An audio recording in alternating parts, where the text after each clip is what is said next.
Selamat datang di PT Pertamina Patraniaga Integrated Terminal Balongan. Saya akan menjelaskan tentang safety induction di Integrated Terminal Balongan, agar setiap kegiatan kerja berjalan dengan tertib dan aman.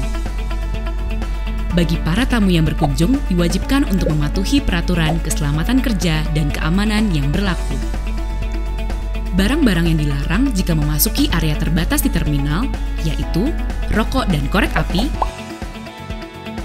senjata api dan senjata tajam, minuman keras, laptop, handphone, kamera, kecuali sudah mendapatkan izin khusus dari fungsi HSSE.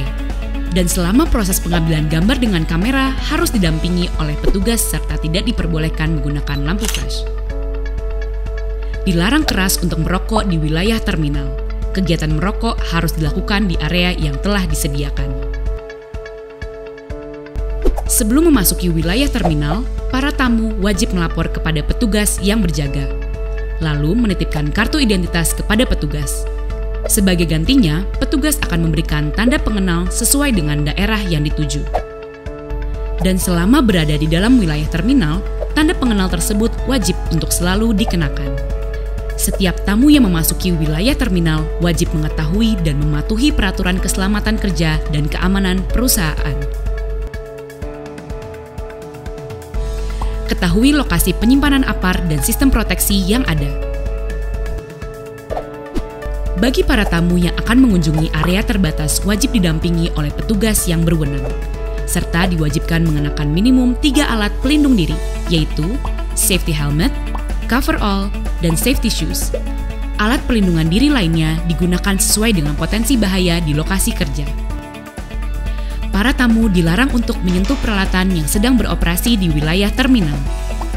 Pastikan mengetahui prosedur penyelamatan saat terjadi keadaan darurat.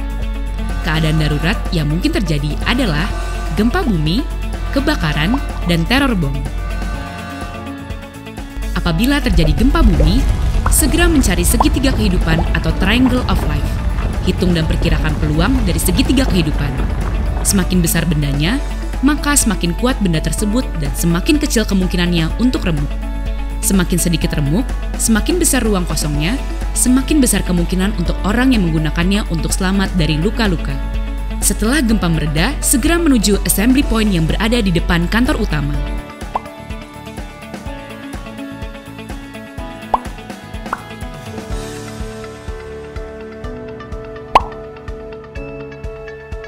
Apabila terjadi kebakaran, akan diperingatkan melalui alarm tanda bahaya atau lonceng yang berbunyi terus-menerus.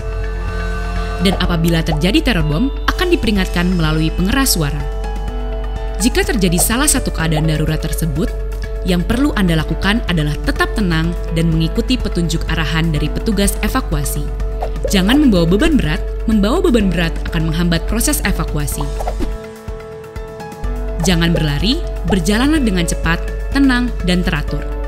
Bagi para wanita diharapkan tidak menggunakan sepatu bertumit tinggi pada saat proses evakuasi agar proses evakuasi berjalan dengan lebih lancar dan aman. Ikuti arahan dari petugas evakuasi dan perhatikan tanda yang menuju assembly point melalui pintu darurat. Apabila Anda berada di area terbatas, jangan panik, tetap tenang dan ikutilah petunjuk menuju assembly point. Setelah berkumpul dan berbaris sesuai arahan petugas evakuasi akan mendata personil yang ada di dalam area, segera laporkan apabila ada yang belum hadir bersama Anda. Dan jangan kembali ke dalam area sebelum ada pengumuman bahwa kondisi telah aman. Ketahui juga letak fasilitas umum yang ada di Integrated Terminal Balongan, seperti masjid, kantin, dan toilet. Bantu kami untuk memperbaiki sistem kami. Laporkan jika Anda menemukan unsafe action dan unsafe condition di area Integrated Terminal Balongan melalui sistem patuh di Patuh Corner yang telah kami sediakan di lobi kantor Integrated Terminal Fuel Balongan. Sekian penjelasan tentang safety induction di Integrated Terminal Balongan. Terima kasih.